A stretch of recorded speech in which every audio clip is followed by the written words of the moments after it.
Hello guys, welcome back to another tech video. ഇന്നത്തെ video എന്താണെന്ന് വെച്ച് കഴിഞ്ഞാൽ നമ്മളെല്ലാവരും തന്നെ ഇൻസ്റ്റാഗ്രാമിലും ഈ വാട്സപ്പിലൊക്കെ ഈ സ്റ്റാറ്റസ് ഇടാൻ വേണ്ടി ഈ ചില വീഡിയോസൊക്കെ ക്രിയേറ്റ് ചെയ്യാറുണ്ട്, എഡിറ്റ് ചെയ്യാറുണ്ട്. സോ ഇതുകൂട്ടുള്ള വീഡിയോസുകളിലൊക്കെ കുറച്ചും കൂടി, അതായത് നെക്സ്റ്റ് ലെവലിൽ പോയിട്ട് എങ്ങനെ വേറെ ലെവൽ കളർ ഗ്രേഡിയൻറ്റ് നമുക്കിതിൽ ആഡ് ചെയ്യാം എന്നാണ് ഞാൻ ഈ വീഡിയോ കൂടെ പറഞ്ഞു തരാൻ പോകുന്നത്. സിമ്പിളാണ് ഗൈസ്. എലൈറ്റ് മോഷൻ യൂസ് ചെയ്താണ് നമ്മൾ ഈ ഒരു എഫക്റ്റ് കൊടുക്കാൻ പോകുന്നത്. നമുക്ക് വീഡിയോയിൽ കിടക്കാം. സോ അതിനായിട്ട് first elite motion application open ചെയ്യുക. നോർമലായിട്ട് തന്നെ ഓപ്പൺ ചെയ്തതിന് ശേഷം ഇവിടെ നിങ്ങൾക്ക് സൈസ് കൊടുക്കാനുള്ള ഒരു ഓപ്ഷൻ വരുമല്ലോ. ഇവിടെ നിങ്ങൾ കൊടുക്കേണ്ടത് എന്താണെന്ന് വെച്ച് കഴിഞ്ഞാൽ നിങ്ങൾക്ക് ഏത് സൈസാണോ നിങ്ങൾക്ക് വേണ്ടത് ആ സൈസ് കൊടുക്കുക. ഇതിനകത്ത് ഇന്ന സൈസ് തന്നെ വേണമെന്നില്ല, ഏത് സൈസ് വേണമെങ്കിലും നിങ്ങൾക്ക് ആഡ് ചെയ്യാം.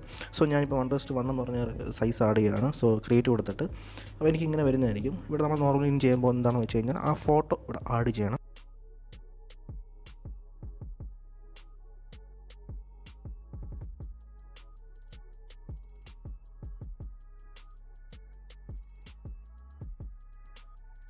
ഞാനിപ്പോൾ ആ ഫോട്ടോ ഇവിടെ ആഡ് ചെയ്തു. ഇതിനിപ്പോൾ എനിക്ക് ഫുൾ സ്ക്രീൻ ആക്കണം, അതായത് ആ സ്ക്രീൻ ഫുൾ സെറ്റ് ചെയ്യണം. സോ നമ്മൾ നോർമൽ ചെയ്യുന്ന പോലെ തന്നെ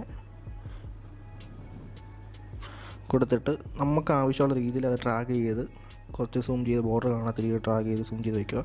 സോ ഫോട്ടോ റെഡി ആയിട്ടുണ്ട്. ഇനി നമ്മൾ എന്താണ് ചെയ്യേണ്ടതെന്ന് വെച്ച് കഴിഞ്ഞാൽ കളർ ഗ്രേഡിൻ്റെ ആണ് നമ്മൾ കൊടുക്കാൻ പോകുന്നത്. ആ ഒരു എഫക്റ്റാണ് നമ്മളിവിടെ ഇപ്പോൾ ആഡ് ചെയ്യാൻ പോകുന്നത്. അതിനുവേണ്ടി എന്താണ് ചെയ്യേണ്ടതെന്ന് വെച്ച് കഴിഞ്ഞാൽ ഫസ്റ്റ് ഈ പ്ലസ് ഐക്കൺ ക്ലിക്ക് ചെയ്തിട്ട് താഴെ കാണുന്ന ആ ഷേപ്സ് ഉണ്ടല്ലോ, ഇതിലേതെങ്കിലും ആ മറ്റേ സ്ക്വയർ ഷേപ്പ് ക്ലിക്ക് ചെയ്തിട്ട് ആ ഷേപ്സ് ഈ സ്ക്രീൻ ഫുള്ളൊന്ന് സെറ്റ് ചെയ്യുക, അത് സെലക്ട് ചെയ്ത് ഫിറ്റ് ചെയ്യുക. ചെയ്തതിന് ശേഷം അത് ക്ലിക്ക് ചെയ്തിട്ട് വീണ്ടും ഇവിടെ കളർ ആൻഡ് ഫിൽ എന്ന് പറഞ്ഞ ഓപ്ഷൻ കാണാൻ സാധിക്കും. ആ ഒരു ഓപ്ഷൻ ക്ലിക്ക് ചെയ്തിട്ട് ഇവിടെ നിങ്ങൾക്ക് ഇങ്ങനെ വരുന്നതായിരിക്കും. ഇവിടെ 1, 2, 3ാമത്തെ ഓപ്ഷൻ ഉണ്ട് ഗ്രേഡിയൻറ്റിൻ്റെ. ആ ഒരു ഓപ്ഷനെ ക്ലിക്ക് ചെയ്യുക. അപ്പോൾ നിങ്ങൾക്ക് ഇങ്ങനെ ഒരു ഓപ്ഷൻ വരുന്നതായിരിക്കും. ഇവിടെ ഫസ്റ്റ് ഒരു പോയിൻറ്റും രണ്ടാമതൊരു പോയിൻറ്റും കാണാൻ സാധിക്കുന്നതായിരിക്കും. അതിൽ ഫസ്റ്റ് പോയിൻ്റ് ക്ലിക്ക് ചെയ്തിട്ട് നിങ്ങൾക്ക് ഏത് കളറാണോ നിങ്ങൾ കൊടുക്കാൻ ആഗ്രഹിക്കുന്നത് ആ കളർ ഫസ്റ്റിലും അതുപോലെ തന്നെ സെക്കൻഡ് പോയിൻറ്റിലും ആ സെയിം കളർ, അതായത് കളർ കോമ്പിനേഷൻ ആണെങ്കിൽ കളർ കോമ്പിനേഷൻ ഫസ്റ്റ് പോയിൻറ്റിലും സെക്കൻഡ് പോയിൻറ്റിലും രണ്ട് കളർ വെച്ച് ആഡ് ചെയ്യുക. അതല്ല നിങ്ങൾക്ക് ഒറ്റ കളർ മതിയെങ്കിൽ ഒറ്റ കളർ ആഡ് ചെയ്യുക. പക്ഷേ ഞാൻ ഇവിടെ 2 കളർ വെച്ച് കാണിച്ചു തരാം. നിങ്ങൾക്ക് വേണ്ട രീതിയിൽ നിങ്ങൾ ട്രൈ ചെയ്ത് നോക്കുക. ഫസ്റ്റ് പോയിൻ്റ് ക്ലിക്ക് ചെയ്തിട്ട് ഞാനിപ്പോൾ ഇവിടെ റെഡ് ആഡ് ചെയ്യുകയാണ്. അതുപോലെ ലാസ്റ്റ് പോയിൻ്റ് ക്ലിക്ക് ചെയ്തിട്ട് ഞാനിപ്പോൾ ഇവിടെ ഒരു യെല്ലോ ആഡ് ചെയ്യുകയാണ്. അതായത് റെഡ് ആൻഡ് യെല്ലോ കോമ്പിനേഷനാണ് ചെയ്യാൻ പോകുന്നത്. സോ നിങ്ങൾക്ക് വേണ്ടെങ്കിൽ നിങ്ങൾക്ക് ഫുൾ ഡാർക്കാണ് വേണ്ടെങ്കിൽ ഡാർക്ക് മാത്രം ക്ലിക്ക് ചെയ്താൽ മതി. Okay, done. അതിനുശേഷം എന്താണ് ചെയ്യുന്നത് വെച്ച് കഴിഞ്ഞാൽ ആ സെയിം ഇതേ ക്ലിക്ക് ചെയ്തിട്ട് തന്നെ ഇവിടെ കാണുന്ന ആ ഒരു ബ്ലെൻഡിങ് ആൻഡ് ഓപ്പോസിറ്റ് എന്ന് പറഞ്ഞ ഓപ്ഷൻ ഉണ്ട്. സോ ആ ഒരു ഓപ്ഷൻ ക്ലിക്ക് ചെയ്യുക. ഇവിടെ താഴോട്ട് വന്നു കഴിഞ്ഞാൽ ലൈറ്റ് എന്ന് പറഞ്ഞ ഓപ്ഷൻ കാണാൻ സാധിക്കും. ആ ഒരു ഓപ്ഷൻ ക്ലിക്ക് ചെയ്തിട്ട് ഇവിടെ ഫസ്റ്റ് തന്നെ കാണുന്ന സ്ക്രീൻ എന്ന് പറഞ്ഞ ഓപ്ഷൻ ക്ലിക്ക് ചെയ്യുക. അപ്പോൾ നമ്മൾ ആ ഒരു എഫക്റ്റ് ഇവിടെ വന്നിട്ടുണ്ട്.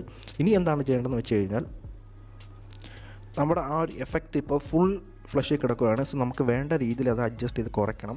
സോ നമുക്ക് അത്യാവശ്യം ഒരു എഫക്റ്റ് കിട്ടുന്ന ഒരു രീതി മതി. എനിക്കിപ്പോൾ അതുകൊണ്ട് ഈ ഒരു എഫക്റ്റ് മതി. എനിക്ക് ഈ ഒരു എഫക്റ്റ് കറക്റ്റ് പെർഫെക്റ്റ് ആണ്. സോ എനിക്ക് ഈ ഒരു എഫക്റ്റ് മതി. ഇതിന് ശേഷം കുറച്ചും കൂടി കളർ കറക്ഷൻ ചെയ്ത് കഴിഞ്ഞാൽ നമുക്ക് ആ ഫോട്ടോ എടുത്ത് അറിയാൻ പറ്റും. അതിനുവേണ്ടി നമ്മുടെ ആ ഫോട്ടോ സെലക്ട് ചെയ്തതിന് ശേഷം എഫക്റ്റ്സിൽ പോയിട്ട് നമ്മുടെ ആ സാച്ചുറേഷൻ എന്ന് പറയുന്ന ഓപ്ഷന് പോവുക. എന്നിട്ട് സാച്ചുറേഷൻ ജസ്റ്റ് ഒന്ന് കൂട്ടുക. സോ നിങ്ങൾക്ക് വേണ്ട രീതിയിൽ ജസ്റ്റ് ഒന്ന് കൂട്ടുക. സോ കൂട്ടിയതിന് ശേഷം എനിക്കിപ്പോൾ എൻ്റെ ഒരു ഏകദേശം കറക്റ്റായിട്ടുള്ള ഐഡിയയിൽ എനിക്ക് കിട്ടിയിട്ടുണ്ട് ഈ ഒരു ഫോട്ടോ. ആ ഒരു കളർ എഫക്റ്റ് കൊടുക്കുമ്പോൾ ആ ഒരു കളർ ഗ്രേഡിയൻറ്റ് കൊടുക്കുമ്പോൾ ആ ഒരു വ്യത്യാസം നിങ്ങൾക്ക് മനസ്സിലാവുന്നുണ്ട്.